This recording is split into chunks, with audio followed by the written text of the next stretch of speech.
Dan Ellsberg, I'd like to go back to a question I asked Ralph Nader about this astonishing virtual disappearance of the occupations of Iraq and Afghanistan from the daily commercial news reports and the media coverage of these two ongoing occupations and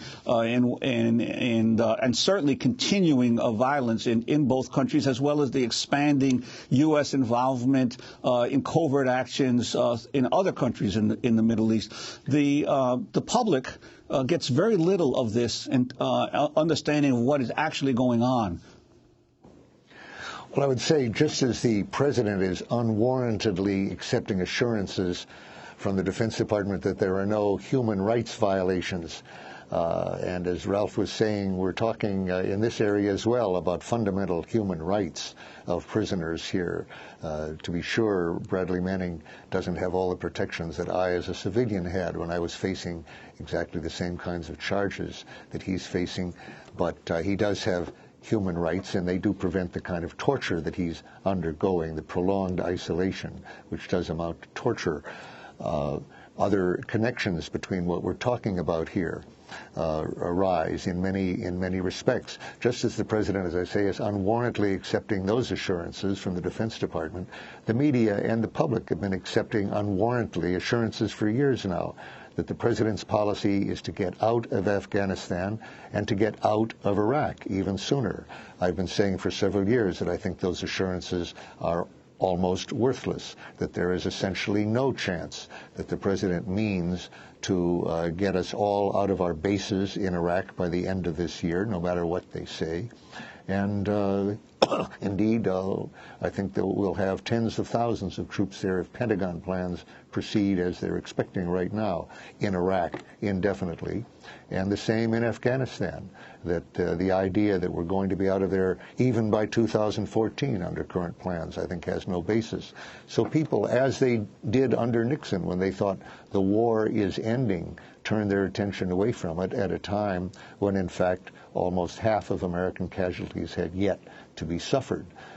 This is quite unwarranted. These wars are on, and as WikiLeaks shows, they're actually expanding into Pakistan, and we know now Yemen. Really, I was very struck by Ralph's earlier very strong statement about war crimes, something that we in America just don't think of as associated with American operations as we should. And I was glad to hear him make that very strong statement. In this area, in the area of human rights in general, and the surveillance that he's talking about, I was really thinking that it's been several years, for several years we've understood that President Obama is a former community organizer, that's very far behind him, just as I'm a former Cold Warrior. And really what we see in connection with the expansion of these wars and but especially with the human rights in general, the detention, the state secrets, the rendition, and the torture in Iraq and the torture of an American citizen here in Virginia, we see that President Obama is a former constitutional scholar.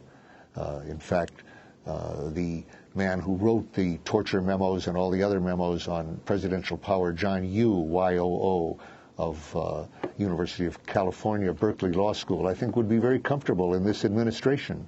I see no real difference in his perspective on presidential powers, unlimited, essentially monarchical presidential powers from this administration.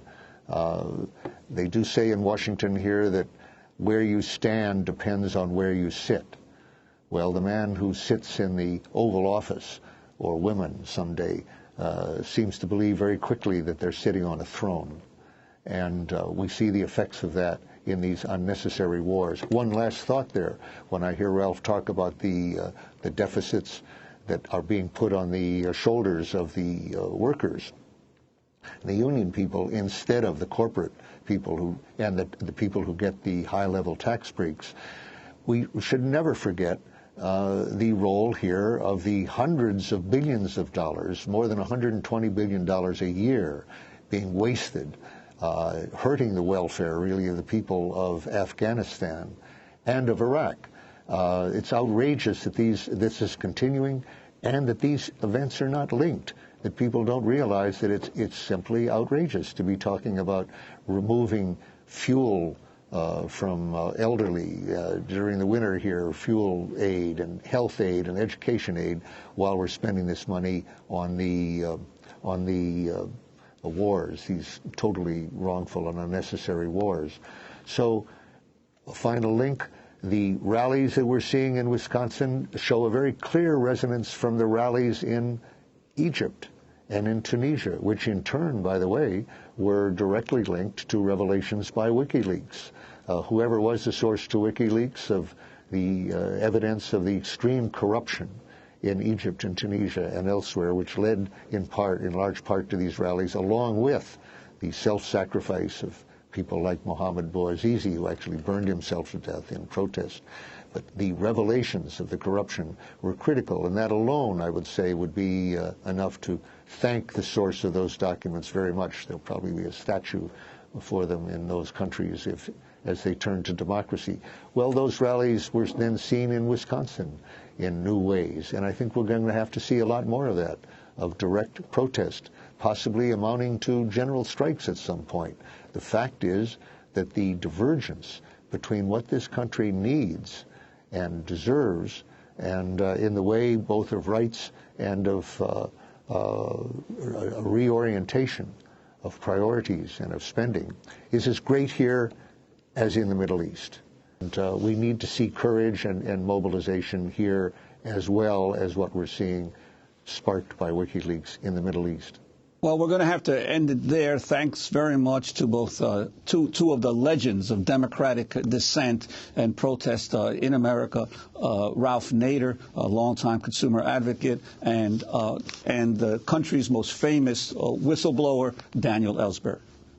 Could I remind people one last time, stopthesewars.org for the actions on Saturday and Sunday. And I'd like to pay attention. This is the newspaper for Veterans for Peace, which is veteransforpeace.org. You see the emphasis? The veterans have got it right. War crimes must be stopped.